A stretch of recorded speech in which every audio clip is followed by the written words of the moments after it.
Como sempre, a gente começa assim. Tá valendo, Dedé? Tem que sempre perguntar pro Dedé se tá... É ele que autoriza. Não, a gente começa e tá valendo, Dedé? Aí se ele autorizar, a gente começa. Aqui a gente tem uma regra, só pode começar depois do Dedé dar o aval. Ele que manda. Ai, ai, hein? Olha aqui, hoje aqui, meu irmão, Eduardo Almeida, homem de Dudu. Deus, um evangelista, pregador da palavra. Meu Deus. Alguém que eu já te falei que eu gosto de ouvir você pregar. Sério já, mesmo? Eu vou chorar. Eu gosto de ouvir você pregar. Você prega palavras verdadeiras, né? Eu vejo que você estuda aquilo que você está pregando e você se dedica às escrituras. E eu acho muito, muito legal isso da sua parte.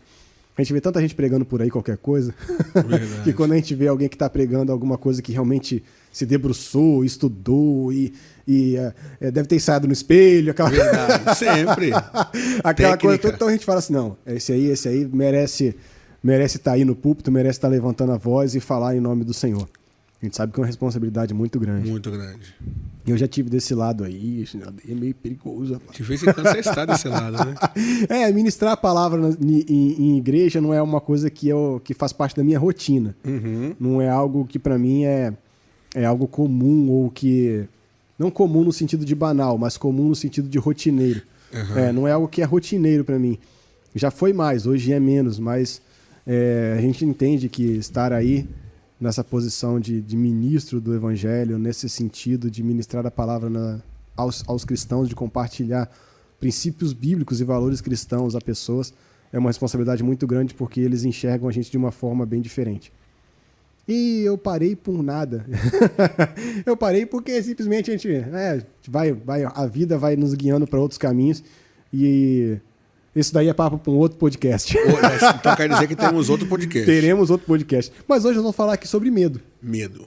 Medo, esse sentimento, esse medo, essa coisa que manifesta-se no nosso coração, na nossa mente. A gente às vezes não entende de onde ele vem, para onde ele está nos guiando, mas ele nos atrapalha, tanto nos atrapalha quanto nos beneficia. E nós vamos conversar um pouco sobre isso hoje. Mas assim, se a gente pudesse definir um pouco sobre medo, ele é algo que acontece na nossa estrutura emocional, que normalmente, de primeiro modo, a gente já entende de onde ele vem, ao contrário de outros sentimentos, por exemplo, como o amor e o ódio. Às vezes você não sabe definir bem, assim, palpavelmente aquilo que te deu o ódio ou aquilo que te deu o amor, ou aquilo que te provocou a inveja. Mas quando você fala de medo, você facilmente consegue apontar aquilo que te provocou o medo. Então, uma das características do medo, assim, é que a gente consegue apontar o percursor daquilo dali.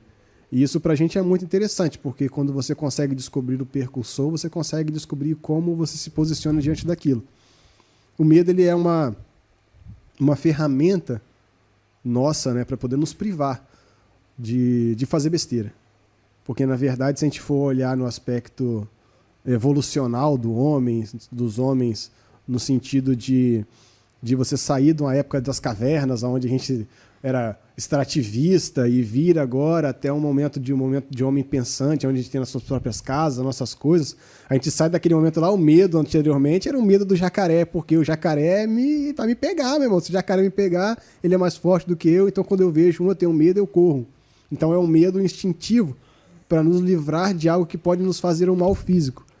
Mas hoje em dia a gente tem medos que já não são mais os medos instintivos. Não são medos que nos privam, que nos apontam e nos preservam como pessoas.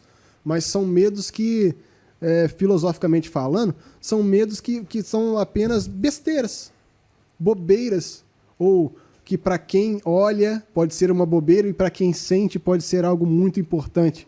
Medo, por exemplo, de ter poucas curtidas na foto que eu vou postar, ou medo de conversar num podcast e falar alguma coisa que as pessoas se desagradem disso.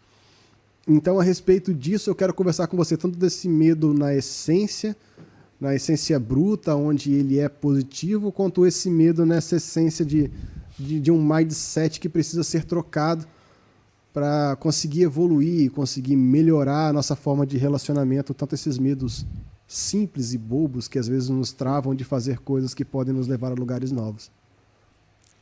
Então, valeu pelo convite, bom demais estar conversando com você, Nelson. Nelson Júnior, dificuldade de falar Nelson Júnior, uma vez eu te chamo de Nelsinho.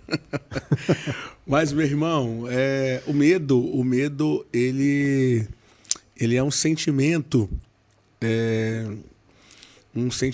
que ele não leva em conta idade, raça, credo, não leva em conta nível social. Todos sentem medo, desde uma criança do escuro, desde a criança, né, do conhecido bicho-papão, até o jovem mais robusto, com medo de altura, né, até a mulher com medo de barata. Todos sentem medo. E o medo, ele nivela todos os seres humanos. O medo também mostra a nossa humanidade. Você falou uma coisa bacana, que o medo não nos permite fazer besteira. Pode-se dizer também que o medo se faz necessário para você saber seu limite, né? O medo, ele impõe esse limite porque ele nos faz parar aonde vai nos prejudicar, assim, fisicamente falando, né? Tem esse lado também. Ele segura a gente onde a gente vai nos prejudicar. Tem esse lado também. Do limite que o medo te dá, né? Não chegue tão perto desse parapeito, porque talvez você pode cair. É um medo instintivo, um medo de proteção, mas por outro lado tem um medo que paralisa, que é negativo, que não te deixa tentar, que não te deixa ousar, que não te deixa crer. Esse é o medo, que é negativo. O apóstolo Paulo, ao escrever a Timóteo, ele fala que Deus não nos deu o espírito de medo. Além de um sentimento, o medo também é um espírito, né? É algo que que vem trazer tormento a nós. E nós que estamos aí, eu quero crer que estamos saindo de uma pandemia. Nesse tempo que nós vivemos é o tempo onde o ser humano mais sentiu medo, né? Onde o empresário sentiu medo em talvez ter que fechar as portas. Talvez o empresário que fechou as portas e não tem mais expectativa de abrir novamente. Talvez o medo de ver alguém querido tomado por essa doença. Talvez o medo de não saber como será o futuro. Mas nós cremos no Senhor. Nós cremos num Deus que tem todo o controle em suas mãos. Então, nos faz descansar nele. E no decorrer da nossa conversa, nós vamos falar um pouquinho como nós podemos vencer o medo. Mas para finalizar a minha primeira fala, você falou sobre algo importante, sobre identificar os medos.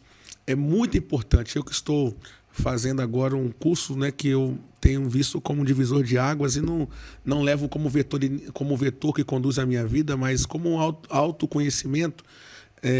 Na psicanálise, você procura conhecer seus traumas e conhecer seus medos. E existem medos que são fáceis de você identificar. Agora, quanto maior a dificuldade de identificar o medo, um trauma, mais profundo ele é no seu mais profundo ele é. Uma vez que descoberto, você consegue se desvencilhar de vários empecilhos, de várias correntes que te prendem. Talvez a investigação desse medo, a investigação desse trauma, se ele for difícil, já condiz, já mostra que ao descobrir esse medo, você vai conseguir trilhar um caminho novo, você vai conseguir visualizar uma possibilidade nova. Então, é necessário você procurar, você ter essa coragem de investigar, talvez porque você tem medo, né, sei lá, de conversar com tal pessoa, porque tem gente que tem medo de conversar com o sexo oposto. Isso está muito relacionado à criação, nada a ver em relação a, talvez, a sexualidade, né? Eu tenho medo de chegar numa menina, eu tenho medo de conversar com um homem. Não é só na questão de você ser homem ou ser mulher e se relacionar com o sexo oposto. A questão do medo está muito na sua criação. O que a figura masculina representou para você, o que a figura feminina representou para você. Então você cria um bloqueio. Mas a gente pode falar em outro podcast sobre... Não, mas esse aí é um assunto interessante, tem tudo a ver com o medo, mas aí, se a gente for procurar a essência do medo dentro da alma, a gente vai ter que procurar fundo aí, o Dudu vai ter que sentar com o Júnior aqui, vai me botar no divã aqui, vai me botar no divã, vai querer conversar e falar sobre vários assuntos, até buscar a essência desse medo. Mas quando eu disse que o medo ele é facilmente identificável, eu não quis dizer no sentido de que é facilmente identificado a causa do medo, mas identificável o medo em si. Por exemplo, vou te dar um exemplo claro aqui. Eu sei que eu tenho medo de altura. Se eu precisar de subir em algum lugar alto, se tiver mais de 1,5 metro, para mim já é alto e para mim já me incomoda. Aquilo ali já é para mim uma barreira. Mas agora eu entender por que eu tenho tanto medo de altura, talvez tenha que ir mais no profundo, talvez uma queda quando criança, ou um medo de alguma coisa, ou um sonho do passado que eu tive. Aí nós vamos ter que voltar em alguma coisa lá na essência para saber aonde nasceu esse medo, mas eu consigo identificar facilmente aonde o momento que você está com medo. Aonde está o medo, o que está me provocando o sentimento de medo naquele momento. Por exemplo, o sentimento de medo é provocado pela altura. Então, se eu for num prédio e eu for para a janela, eu vou sentir medo. Eu não vou conseguir chegar na janela porque, para mim, me dá um bloqueio. Por mais que que aquele prédio seja até confiável, mas eu não gosto de estar próximo à janela de prédios porque isso me dá medo, me dá náusea, me dá dor de cabeça e eu não me sinto bem. Então, quando você identifica isso, você identifica o medo em si, aquilo que te causa o sofrimento. Mas você não identifica a causa que causa aquele sofrimento. Entendi. Né? Aí nós vamos ter que ir para o lado da psicanálise realmente, investigar muito mais a fundo. Mas tem algo interessante no que você falou aqui, que é principalmente na questão da pandemia agora, empresários ou você que tem algum medo de perder alguma coisa. Na verdade, quando a gente tem medo de perder alguma coisa, é porque a gente ama aquela coisa de uma forma diferente. Né? Porque dentro dos níveis de amor, pode ser que você determine um amor no estilo socrático por aquilo dali que você está amando. A ponto de que, se você perder aquilo dali, você perde tudo que você é. Então você deposita quem você é naquilo que você está amando e você acha que aquilo dali é sua única fonte de felicidade, é aquilo que você já possui. Então você não consegue ter uma visão de amor, que nesse caso seria um amor platônico, que é o amor por aquilo que é desejável, né? Por aquilo que eu desejo. Então quando você lança o amor por aquilo que você deseja, você está lançando o seu amor para frente, por aquilo que você ainda não tem. E quando você tem, você não está satisfeito, você quer ter outra coisa. Agora Sócrates ele vem numa ideia de amor, construindo que o amor é aquilo que eu já tenho, é meu contentamento com aquilo que eu já possuo. Então, quando você é muito socrático no seu estilo de amor, quando você é muito conformado com aquilo que você já possui, talvez o medo de perder esteja baseado exatamente nisso, porque você acha que vai perder tudo. Porque para você, aquilo que você está agora é tudo. Na verdade, você tem que abrir a sua mente e entender que o que você pode perder pode ser que não seja tudo. Quando o empreendedor perde a empresa, pode ser que ele abra uma nova daqui a pouco, num outro ramo, em uma outra coisa, porque a essência está nele. A essência de empreendedor está dentro dele. Qualquer coisa que ele for empreender, ele vai ser bem sucedido. Na verdade, você não tem que se preocupar com o negócio em si. Você tem que se preocupar em se manter sendo você, manter os seus valores, as suas premissas. Desafio, né? Porque aí, se você perde aquilo que você tem, você sendo você vai empreender em outra coisa. Quantas pessoas eu conheço que quebraram e montaram outras coisas, e quebraram e montaram outras coisas, então vão continuar assim. Pode ser que quebre mais uma vez ou mais 2 vezes, quem sabe vai quebrar mais vezes, mas ele vai conseguir montar outras coisas porque ele tem uma visão de que empreender é o jeito que ele é quem ele é. Então, quando ele entende isso daí, ele não se apega àquilo que ele tem. Então, talvez o medo de perder seja, na verdade, um reflexo de um amor que ele tem dentro dele por aquilo que ele tem. Né? O coração dele está apegado àquilo que ele tem. A Bíblia nos fala muito a respeito disso. Né? A gente não pode apegar o coração àquilo que a gente possui. Né? Nosso coração tem que estar apegado a outras coisas. Dudu vai falar isso aqui muito melhor do que eu. Nosso coração, quando está apegado àquilo que a gente tem, a gente acaba se embananando todo. Mas eu queria deixar um texto aqui de Marco Aurélio, aquele imperador. Ele fala o seguinte: se uma causa exterior te perturba, a sua aflição não vem dessa causa, mas do seu juízo a respeito dela. Porque se alguma causa exterior, agora nós estamos falando aqui de coisas físicas, do medo de perder ou de alguma coisa desse sentido, mas estamos falando de uma causa exterior, por exemplo, eu ter medo do que o Dudu está pensando de mim agora. Se eu tiver medo do que ele está pensando de mim agora, na verdade eu estou tendo medo de nada, porque eu estou tendo medo de alguma coisa que eu mesmo criei para mim. Então eu estou criando um sentimento e esse sentimento que eu estou criando está me dando medo. Então, na verdade, eu não tenho medo de nada. Porque se eu estou criando alguma coisa em mim, é nada. Ainda está somente no juízo dos meus valores, dentro da minha mente. E quando eu tenho medo de algo que eu mesmo estou criando, eu estou criando algo que está me prejudicando. Então, quando eu crio essas expectativas de que alguém pode estar me olhando diferente, ou fulano de tal pode estar falando mal de mim, ou Beltrano pode estar pensando aquilo, Você está julgando, criando coisas dentro da sua mente que ainda não são verdades.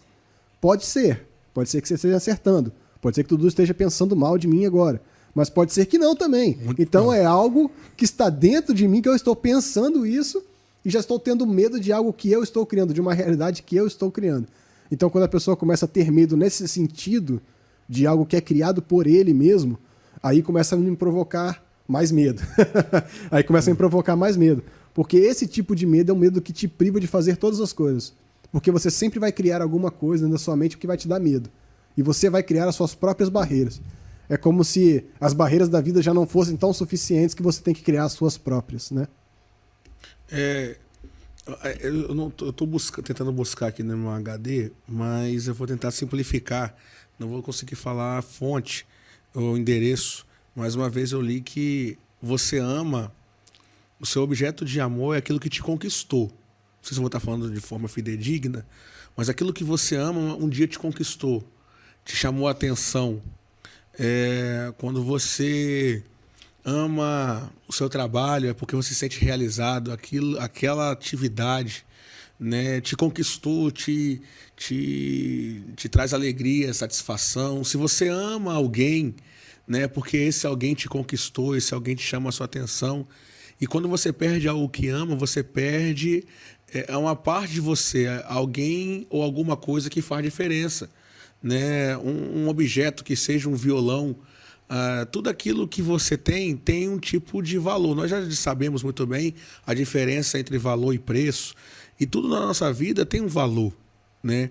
Então, se você ama alguma coisa, é porque esse alguma coisa, ele conquistou algo em você, conquistou a sua paixão, conquistou o seu tempo, conquistou o seu interesse. Deixando de falar de coisas, falando de pessoas, né? Quando você tem algum familiar e você tem esse vínculo de amor, pai, mãe, um cônjuge, porque esse alguém, mesmo que nós homens, né, via de regra, conquistamos as nossas esposas, essa esposa, vou falar da minha, a minha esposa me conquistou, me chamou a atenção com o seu olhar, com o seu jeito. Mesmo eu procurando, né, chamar a atenção dela, muito antes ela tinha chamado a atenção. E esse amor... Então, lembrando de um texto bíblico aqui. Esse amor... A gente ama Cristo porque ele nos amou primeiro. Né? Tá quase chegando, hein? Tá quase chegando lá. Olha aí. Você tá sendo muito esperto quando eu quero chegar. Então, assim, uma vez que você tem o seu coração naquilo que te conquistou, você fica vulnerável àquilo. Você fica entregue àquilo. Mas uma vez que você já pegou o fio da meada, que você entende que você foi amado, conquistado, adquirido, comprado por alguém que nunca sairá de você, que nunca falhará, que nunca deixará você, você pode sim vencer seus medos. Claro, a gente tem medo, né, de perder alguém, de perder a estabilidade financeira, de perder, enfim, de ser roubado e de perder um bem. Poxa, você não vai... Né, nós temos algumas palavras para destinar o amor na Bíblia, né? Nós sabemos filo, eros, tem estorguê, está me faltando o ágape. Então, cada um representa alguma coisa.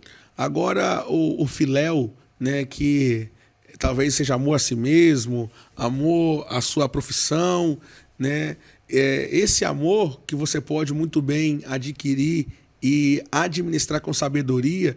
Você tem que amar a sua casa. Quando eu falo sua casa, não só o conceito de lá, mas você tem que cuidar da sua casa, manter a pintura, manter a instalação, né, elétrica bem... em bom estado, a pintura, etc. Então você ama a sua casa, você cuida daquilo.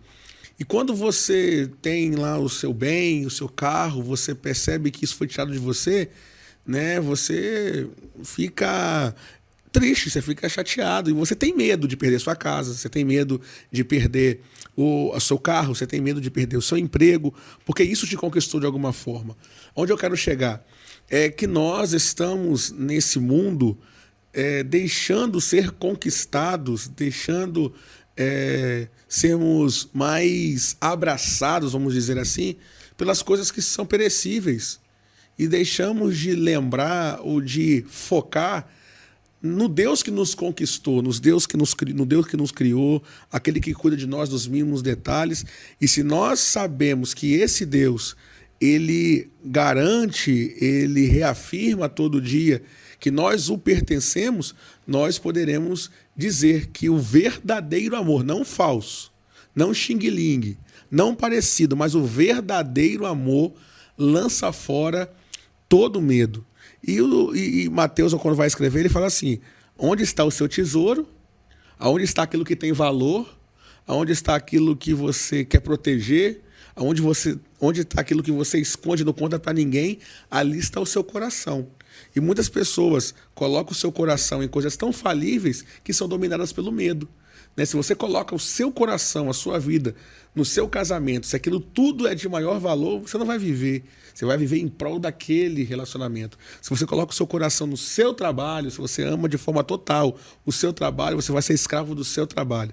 Agora, quando nós nos voltamos para aquele que nos conquistou na cruz do Calvário, nós podemos entender o que o salmista disse, né, que ele poderia passar pelo vale da sombra e o vale da morte. Ele não temeria mal nenhum. Ele dá um motivo, porque Deus estaria com ele. E quem é esse Deus? É o Deus que nos conquista. O Deus que nos conquistou, melhor dizendo, vou usar o verbo no tempo certo. É o Deus que nos conquistou. E ele continua mostrando essa conquista, esse amor, essa graça, 24 horas por nós. E se nós entendermos isso, nós venceremos o medo, porque o medo ele é real, o medo vem, mas não podemos ser dominados por ele. Essa questão de ser dominado pelo medo tem uma analogia legal para a gente fazer aqui. Eu sei que você está com sua BMW ali fora, seu carro. Você com certeza trancou ele, né? Você trancou ele, não trancou? Tranquei. Trancou. Por que você trancou? Porque... Pra ninguém roubar, né? Pra ninguém roubar. Mas esse medo de alguém roubar te fez trancar o carro, tá? Mas ele te prejudicou em alguma coisa? Ou daí te matou? Você tá... Tipo assim, se alguém roubasse seu carro, você ia... eu vou morrer agora aqui, roubaram meu carro. Você ia se entristecer, como toda pessoa se entristece. E a gente tem que deixar bem claro que o se entristecer é parte da vida. Sim. Ficar chateado é parte do processo. Se você nunca ficar chateado e nunca ficar triste, provavelmente você nunca experimentou o que é viver de verdade, porque a vida é feita de sentimentos. Eu acho que chega até a ser impossível, de né, tristezas e de alegrias e de choros e de sorrisos. Se você não experimenta o choro, você ainda não está capaz de experimentar um sorriso de verdade, porque você nunca vai experimentar a alegria de ter se você nunca teve a tristeza de não ter ou de perder, né? Então, quando você perde alguma coisa, como um carro, por exemplo, você vai ficar triste, mas aquilo dali não vai ser uma tristeza impeditiva de que você viva a sua vida e continue sendo quem você é. Então, o problema do medo não está em me fazer trancar o carro. O problema do medo está quando eu não consigo deixar o carro, mesmo que trancado, eu volto lá para observar se ele está trancado 3, 4, 5, 10 vezes durante o dia para confirmar se o carro está trancado e se ele realmente ainda está ali na frente. Então, esse medo... ele já está me provocando uma psicose, né? É algo, já está expressando em mim uma insegurança tão grande que eu tenho que voltar toda hora lá fora para olhar para ver se realmente aquele veículo ainda está ali. Então, quando chega nesse nível que traz uma preocupação. Porque um nível de medo pequeno, ele acaba trazendo para a gente segurança. Um nível mínimo de medo traz um nível básico de segurança. Agora, quando esse nível de medo ele sobe demais, ele gera em nós transtornos, não segurança. Ele vai gerar transtornos. E esse que é o grande problema do medo, né? Talvez quando aí você vai para a Bíblia. A Bíblia a gente combinou que você que fala de Bíblia hoje, né? Então eu não vou entrar na Bíblia, não. Vou deixar você. Mas às vezes tem um personagem bíblico aí que alguém fala para ele assim, vai lá, não tenha medo. Na verdade é porque o medo estava impedindo ele. Então se o medo está te impedindo, então eu te empurro, né? Vai, não tenha medo, vai. É porque tá empurrando, por quê? Porque o medo estava paralisando. Então o medo dele era um medo paralisador. Então, esse medo paralisador nos impede de alcançar o que a gente precisa.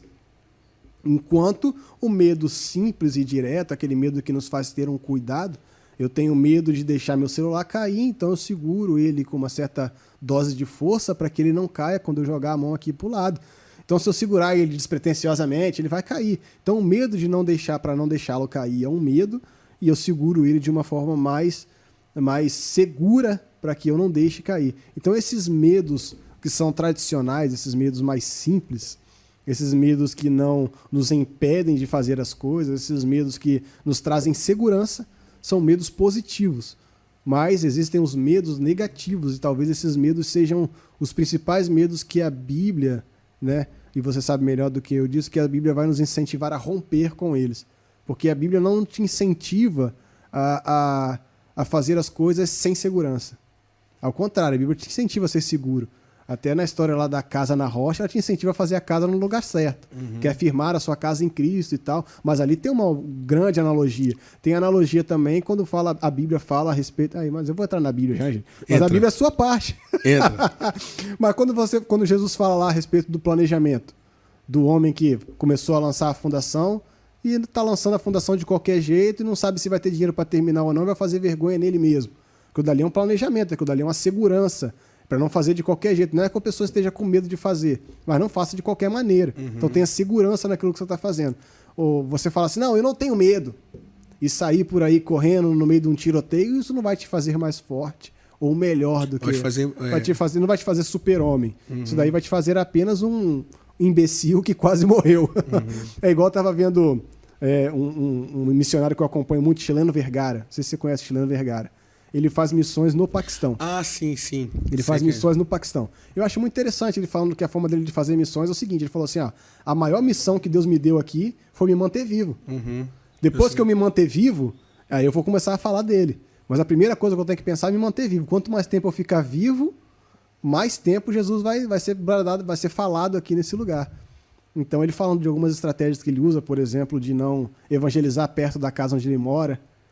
As campanhas evangelísticas dele são no mínimo 100 quilômetros do lugar que ele mora. A mais perto que ele já fez foi a 100 quilômetros de onde ele mora. Aonde ele mora, ele fala que ele é um turista como outro qualquer, que anda lá, brinca com todo mundo, quer ver os passarinhos, quer ficar lá vendo o cara que mexe lá nas coisas lá, e quer ficar aproveitando da cultura, mas que quando ele sai dali, ele vai para um outro lugar, ele vai para uma obra missionária realmente. A base dele é ali, mas na base dele... Ele não fala, não age como um missionário, apesar de falar de Jesus, mas não age como um missionário, como vou dizer, aquele que apresenta diretamente, explícito, importunador, vamos dizer assim, pode ser importunador, aquele que vai diretamente falar com a pessoa e para ela e vai falar com ela. Ele não vai fazer isso, mas as pessoas que procurarem ele fala a respeito de Jesus. Ele continua sendo cristão, mas ele está sendo inteligente. Ele não está deixando o medo de morrer parar a obra, mas ele está deixando o medo de morrer incentivá-lo a se manter vivo para que a obra continue. Então, às vezes, esse tipo de medo traz para a gente um benefício maior do que um próprio seja prejudicial à nossa vida, né?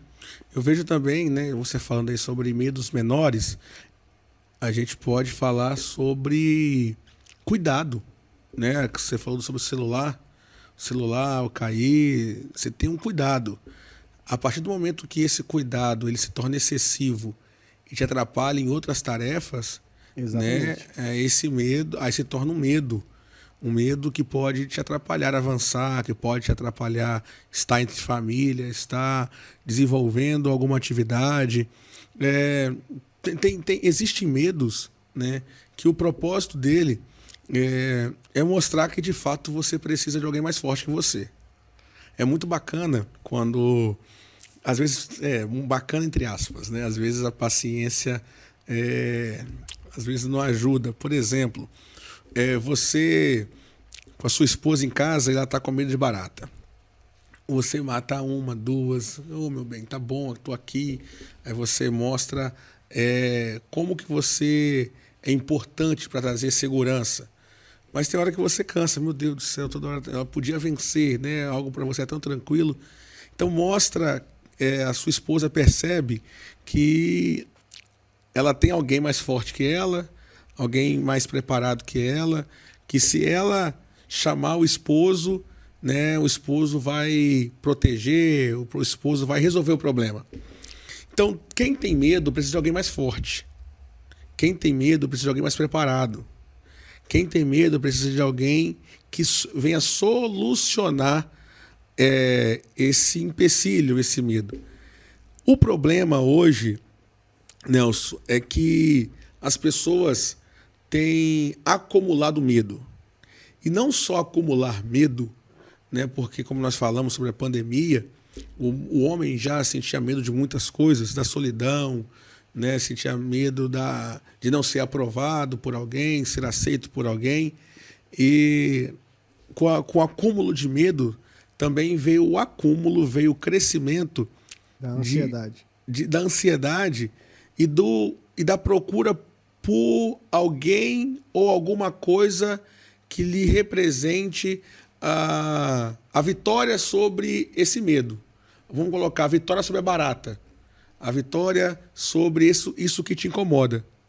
Então, quando você não tem Cristo como aquele que vai te dar segurança, você procura numa amizade errada, você se submete a um relacionamento do mundo, do diabo, porque um momento de prazer, ou porque uma companhia, ou porque uma ida no restaurante, ou porque um presente, ele vai abafar por um tempo aquele medo de não se sentir aceito.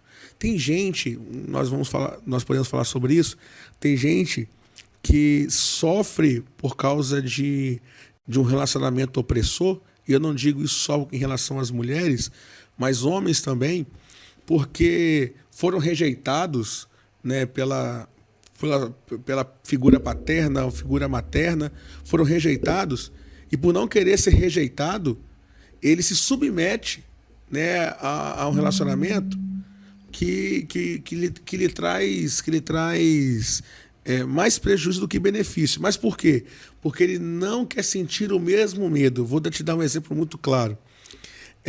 Um menino, eu gastando a minha aula de psicanálise aqui, um menino que sempre via os pais, tanto o pai e a mãe, indo embora todos os dias pela manhã, pela manhã, eles trabalhavam na mesma empresa, se eu não me engano, era uma empresa de festas. Eles saíam sempre e deixava a criança com os tios ou com a avó. Toda vez que ele acordava com o pai e a mãe falando, estou indo embora. Ele acordava desse jeito. E quando ele casou, ele fazia questão de acordar antes de todo mundo. E ele não via isso, a esposa, a família, não via isso como algo sadio. Porque ele acordava e preparava o café, não alegre, mas ele preparava o café tenso, nervoso. Ele acordava, 4 horas da manhã, né, para depois acordar os filhos, 7 horas.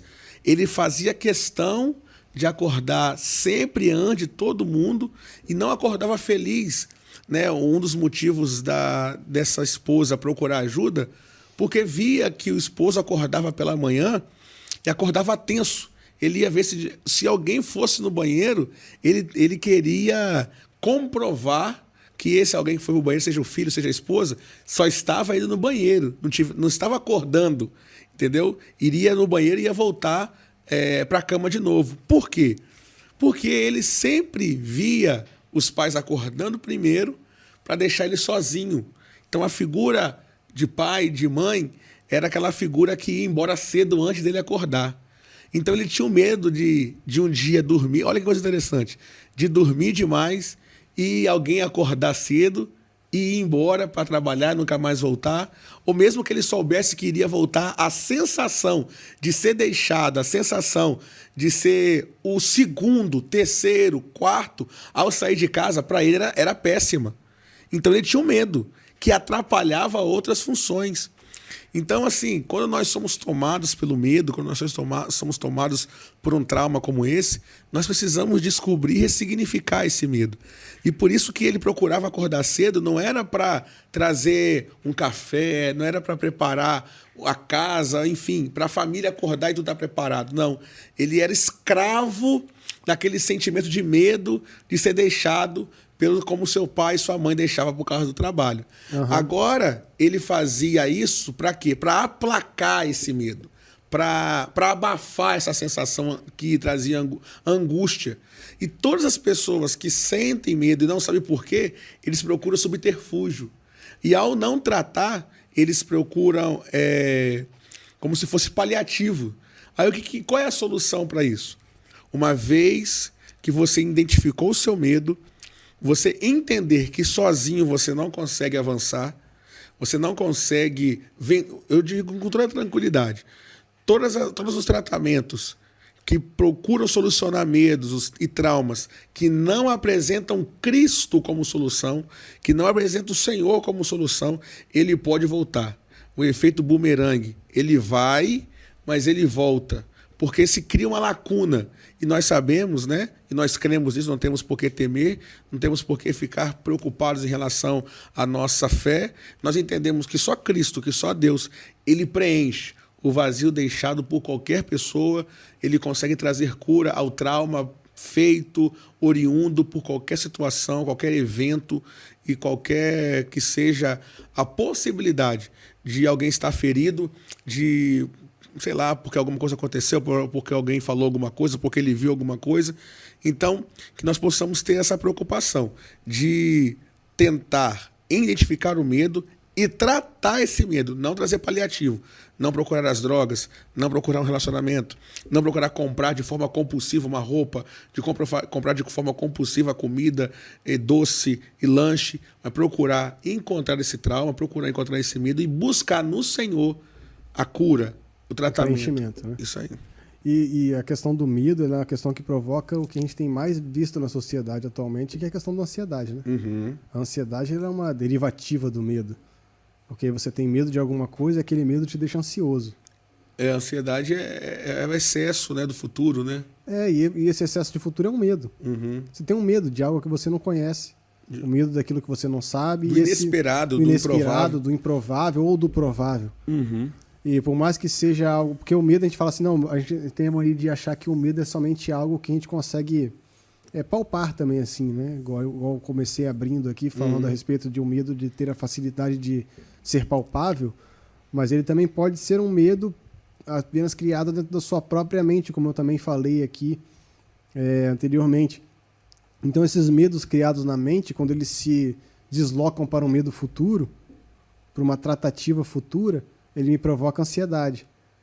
Por exemplo, se eu tenho um medo de ser deixado pela minha esposa, isso me deixa preocupado e me deixa ansioso de estar com ela agora. Me atrapalha o hoje e me deixa ansioso com o futuro, que eu não sei ainda se vai ser ou não vai ser aquilo. Então, essa ansiedade é gerada psicologicamente pelo medo. Tem uma origem em um medo. Às vezes você cria um medo, cria uma barreira de medo dentro da sua própria mente, aquela barreira de medo te consome a ponto de trazer ansiedade. Mas existe um livro que eu li uma vez que fala assim, que a gente não precisa se preocupar e ser ansiosos com coisa alguma. Tem um livro antigo. Muito antigo esse livro, é um livro muito bom. Ele é o livro antigo mais atual que existe. É antigo, é muito bom. Se Deus cuida dos passarinhos, né? Como é que ele do lírio dos campos, por que ele vai deixar a gente desguarnecido, né? Então, por que você vai ter medo de um futuro ou uma ansiedade com aquilo que ainda não chegou, se seu Deus pode cuidar de você e você pode ter essa certeza de que ele, independente das circunstâncias futuras, presentes ou passadas, ele te ama, né? Então, quando a gente entende isso, a gente chega num outro lugar. Eu comecei aqui falando a respeito de amor, eu falei do amor platônico, do amor socrático, mas o amor principal que é o amor de Cristo, né? Que é aquele amor que já não está mais condicionado àquilo que eu sinto apenas dentro de mim ou como possibilidade daquilo que é o resultado do meu amor vir para mim. Por exemplo, do amor de Platão, ele é um amor onde o eros, né? Que você falou aqui do grego, é o amor eros, é o amor platônico. É o amor onde o prazer, onde o desejo vem para mim. É aqueles sentimentos para mim, e esses sentimentos são sentimentos daqueles que eu amo. Então eu amo aquilo que eu desejo. Aí vem Sócrates que fala que você tem que ter contentamento com aquilo que você já tem. Então, você estar contente com aquilo que você já tem é aquele amor filéu que você falou aí, que é a definição desse amor no grego, que é o amor de Sócrates, é o amor condicionado àquilo que você já possui, onde você não fica ansioso com alguma coisa que está para vir. Mas ainda é um sentimento apenas interno, apenas meu. Mas o amor que Jesus Cristo nos ensina a ter é um amor que já não está mais apontado para mim, mas está apontado na resolução do outro. Porque é um amor que fala para mim o seguinte, que eu tenho que amar ao meu próximo como eu amo a mim mesmo. Então, se eu quiser realmente amar o Eduardo, eu tenho que entregar para ele tudo aquilo que eu gostaria de ter para mim. Então eu preciso de me anular para que você cresça, eu preciso de me rebaixar para que você suba, eu preciso de me colocar numa posição de te empurrar, de te alavancar e de te colocar para frente em tempo integral. Porque esse amor de verdade, que é o amor ágape, agora é o terceiro nível de amor, né? Tem nível não, né? Mas a terceira definição, melhor dizendo. Mas a terceira definição de amor, esse amor é um amor que se doa, é um amor que se entrega, é um amor que se lança realmente. E esse é o amor que Cristo tem por nós. É um amor doador, é um amor que desde o princípio das coisas, se você achar que abrir mão do seu carro é algo muito difícil para você, que te dá muito medo, abrir mão da sua casa te dá muito medo, imagina você ter uma herdade eterna, ser filho de Deus que é dono de todas as coisas, e você se dispor de tudo que você tem para se fazer carne como um servo seu, para que você se disponha de todo aquele seu tesouro e venha se manifestar em carne e morrer para poder salvar aqueles que são servos, né? Aqueles que são criaturas suas. Salvar alguma coisa que você criou. Eu não estaria disposto a dar minha vida por um telefone celular, uma coisa que foi criada pela gente. Eu não estaria disposto a dar a minha vida por esse microfone. Mas é mais ou menos assim que Deus enxerga a gente. Ele criou a gente, Ele construiu a gente. E Ele dispôs de dar a vida dele para trazer a coisa criada de volta para Ele. Então isso daí é um amor que não dá para se definir apenas em palavras, mas é um amor que apenas a gente consegue sentir esse amor e saber que nós somos, mesmo sendo indignos, mesmo não sendo merecedores, mesmo sendo falhos, mesmo assim esse amor é derramado sobre nós. E esse amor, como você abriu aqui no começo falando, é o que lança fora todo medo. Quando Paulo vai escrever aos Romanos capítulo 5, ele fala, se não me engano, no capítulo 5, versículo 8, né, que Deus demonstra o seu amor para conosco, dando o seu único filho quando nós ainda éramos pecadores, quando nós não tínhamos condições nenhuma de retribuir esse amor. E essa consciência do amor de Deus deveria ser o veículo que nos levaria para longe do medo. Quando eu digo para longe do medo, é porque o medo existe. Se eu saio de perto de alguma coisa é porque eu estou me distanciando de algo que é real, de algo que é presente. Eu acredito que o medo, o Nelson, ele é muito didático. O medo é didático. Porque nós estávamos falando aí sobre a questão, você comentou sobre o medo de perder o seu cônjuge, perder a esposa. Por você não querer viver essa ausência do seu cônjuge, você vai ter que redobrar seu cuidado. Você vai ter que falar direito, você vai ter que tratar melhor, vai ter que dar a atenção merecida, porque você não quer sofrer o ônus da separação, não quer sofrer o ônus da perda. Então, para você não passar por isso, o que você faz? Você cuida, você se trata. Em relação ao medo das outras coisas, a gente precisa de tratar algo em nossas vidas, que é a nossa comunhão com Deus. Quem tem comunhão com Deus passa medo? Tem medo? Claro. Quem tem comunhão com Deus, ele é surpreendido por uma má notícia e é visitado pelo medo, visitado pela tristeza, sim.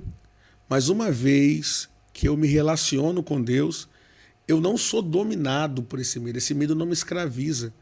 E é triste, Nelson, ver como que as pessoas hoje têm sido escravizadas pelo medo. Tem jovens, né? Eu usei no plural de forma... foi de propósito mesmo. Tem jovens hoje, você tocou sobre ansiedade. Crianças, adolescentes e jovens ansiosos, que antigamente era doença do empresário, era doença do pai de família, era doença da mãe que tinha... Das grandes responsabilidades. Que tinha que criar, talvez, os seus filhos sozinha. Hoje uma criança, ela está ansiosa. Hoje um adolescente está tomando... E aí a gente pode entrar num outro assunto também, mas esse aí a gente deixa para a próxima hora. Vou dar só uma pincelada nele. A sociedade está remediando isso. Com remédio mesmo, remédio. Sim. Nós estamos tomando remédio para acordar, remédio para dormir, remédio para não estar ansioso, remédio para controlar meu remédio para... E tem um verdadeiro remédio que é muito melhor do que esse, que não tem contraindicação, né? Que é o Espírito Santo. É um remédio bom. Eu gosto desse remédio. Eu só vivo por causa... Esse daí eu sou... Esse é o melhor remédio que tem. Eu só vivo por causa desse remédio. E assim, eu vejo que o medo ele tem se tornado um fantasma porque nós estamos nos tornando nanicos, né, na nossa intimidade com Deus, nossa busca pelo Senhor. Por quê? Porque nós não buscamos a Deus, nós buscamos aquilo que Deus tem para nos dar. Então nós não amamos a Deus, nós amamos as coisas. Né? Deus criou. Aí nós vamos naquelas definições de amor, tem um amor platônico por Jesus, né? Que é o amor pelo que ele pode me dar, o desejo que eu tenho no que ele tem. Sim. Aí quando ele me dá aquilo, acabou e o meu amor agora está por um outro desejo. A gente não consegue ter o amor de Jesus por Jesus. Por que nós somos dominados pelo medo? Porque nós somos, como eu falei, né? Você ama aquilo que te conquista. Se você é dominado pelo medo, é porque aquilo que te conquistou pode sair de você. Aquilo que te conquistou pode te deixar na mão. Agora, quando você é totalmente conquistado por Deus, né, como o salmista fala, aquele que te guarda não dorme. Aquele que te guarda não cochila. Que segurança. Tem aquele hino massa demais do Sérgio Sassi, não sei se você conhece. Que segurança... Sou de Jesus. Você canta bem, Dudu. Canto demais. Você cantando é um bom pregador, Dudu. Eu falei que era do Sérgio Sassi. Mas ele nem sabe. Não, ele canta. Mas eu acho que é um hino do Inário Batista. É o Inário Batista. Que ele fala sobre isso.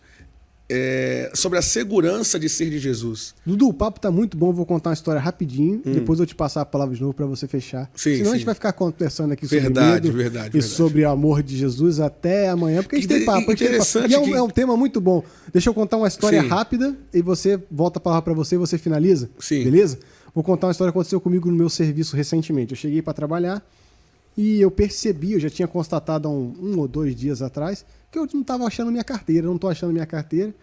E, sei lá, eu não me esquento muito com essas coisas. Tipo assim, pra mim, se eu não achei, ok. Eu não achei, eu vou procurar. Se eu não achei, ok. Eu vou continuar vivendo a vida, porque isso daí não pode ser um medo que me paralisa. Então eu cheguei no meu setor de serviço, estou lá. Aí eu cheguei pra menina que trabalha lá, tranquilo. Ei, deixa eu te perguntar uma parada. Você viu uma carteira lá dentro do carro? Ela, não vi não. Por que você perdeu a carteira? Perdi. Perdi. Aí ela, mas você tá assim? Tô assim, perdi, mas eu vou procurar, se eu achar, tá bom. Ela, não, eu ia estar desesperado, eu ia estar não sei o que, eu ia estar não sei o que lá, não. Eu falei, não pode estar assim não. Aí ela ficou lá falando, aí outro menino entrou no assunto também lá, outro colega, começou a falar também, não, mas eu também, pô, como é que você tá assim, você perdeu sua carteira? Eu, cara, eu perdi, mas eu vou achar. Eu continuei procurando lá e tal. Aí ela falou, não, mas eu iria estar assim, eu iria estar assado, eu ia não sei o quê, eu ia estar bravo, eu ia estar xingando, eu ia estar reclamando da vida, 2 dias sem carteira, como é que você consegue? Eu falei assim, bom, eu consigo porque a primeira coisa é que eu pago as contas quase tudo no celular, né? Você vai no celular hoje, Pix, né? Pix, PicPay, não sei o quê, você paga tudo no celular, então você quase não sente mais falta da carteira. Mas a questão principal foi eu olhar para ela e falar assim, olha, se alguma coisa está roubando a sua alegria dessa forma, na verdade a sua alegria está no lugar errado. Aí eu falei isso e teve um silêncio na sala e eu continuei procurando a carteira. Porque se a perca da carteira rouba a minha alegria está no lugar errado. Eu tô condicionando a minha alegria a ter uma carteira ou não ter a carteira, ou estar com os documentos ou não estar com eles. Então a minha condição de alegria está muito pequena. Eu estou condicionando ela a um potinho muito pequeno. Aí, terminando a história, eu consegui achar a carteira? Graças a Deus achei. Estava embolada lá no meio de algumas coisas. Aí fui lá todo feliz, achei, aqui tá, beleza. Não sei o que, continuamos o papo. Enfim, mas são pequenas coisas que mostram pra gente como as pessoas poderiam reagir dentro de uma mesma situação quando o medo entra no coração e coloca você numa situação diferente. Se eu tivesse um medo extremo, não, alguém vai usar o meu cartão para fazer não sei o que lá, alguém vai usar não sei o que lá, alguém vai pegar minha identidade, alguém vai pegar não sei o que lá, alguém vai pegar minha carteira de habilitação e vai falsificar e vão não sei o que. Quando você cria várias coisas dentro da sua mente que são os seus medos, quando você cria esses medos dentro da sua mente, você acaba sendo bloqueado por eles. Mas se você simplesmente falar, ok, Tá, beleza. Sumiu, beleza, nós vamos achar. Se não achar também, também ele procura. Se não... Fazer o quê? E se não achar também de qualquer jeito, então tá, vou fazer de novo, faz a identidade de novo, faz os cartões de novo, bloqueia tudo, não tem problema, faz parte da vida, né? Então eu queria passar a palavra para você, Dudu, para você poder finalizar e já agradecer, né, por você ter vindo aqui, por vir de longe para estar aqui com a gente aqui. Muito longe. Nossa, que alegria estar conversando com vocês sobre um assunto muito importante. Eu queria finalizar aqui apenas... Faz o apelo, Dudu. Apenas com 3 versículos. Faz o apelo, Dudu. Ó, que o pessoal vai mandar mensagem. Amém. Nossa, aquele dia... Se mandar a mensagem, a gente agradece e ora pela pessoa e põe as mãos aí, repreende. Você falou sobre medo que nós criamos, eu queria falar sobre convicções, rapidamente, sobre convicções e possibilidade. O salmista diz o seguinte: o Senhor é a minha luz e a minha salvação, de quem temerei? O Senhor é a força da minha vida, de quem me recearei? Quando os malvados, os meus adversários, os meus inimigos investirem investirem contra mim, para comer as minhas carnes, irão tropeçar e cair. Ainda que o exército me cercasse, meu coração não temeria. Ainda que a guerra se levantasse contra mim, nele confiaria. O salmista tem 2 certezas aqui. Ele tem a certeza que Deus é a luz da sua vida. Ele tem a certeza também que Deus é a sua força. E depois ele tem uma possibilidade. Ainda que um exército me cercasse. Então, mais importante do que as possibilidades dos medos da vida, mais importantes são as certezas que nós temos sobre aquele que é cuidador, daquele que nos comprou, daquele que nos faz ser quem nós somos. Então, para que possamos ser vitoriosos em meio ao cenário de medo, que nós possamos levar mais em conta quem Deus é do que qualquer que seja a possibilidade. O salmista, ele colocou ainda, possivelmente, talvez uma guerra se levante, mas eu não vou temer, porque eu sei quem Deus é para mim. Então, agradecendo, que Deus abençoe a sua vida, que você possa romper com os medos que são reais, os medos são didáticos, mas que você entenda quem Deus é para você e com Deus você vencerá todos os medos. Não deixe nada te parar, nenhum medo paralisante. Tome conta do seu coração aí, tome conta da sua mente. Dudu, na próxima vez, quem vai estar com a Bíblia sou eu, tá? Fica à vontade. Dessa vez eu quebrei seu galho. A Bíblia tá aí, Eu quebrei seu galho dessa vez, eu fiquei com a parte ruim. Depois a gente muda de lugar. Depois a gente troca de lugar, eu vou ficar com a Bíblia e você vai ter que vir pro papo filosófico. Pode deixar. Falou, meu amigo, ó, abração. Satisfação, bom demais. demais. Satisfação foi nossa, até a próxima. Amém. Pode cortar, Dedé. Deus abençoe.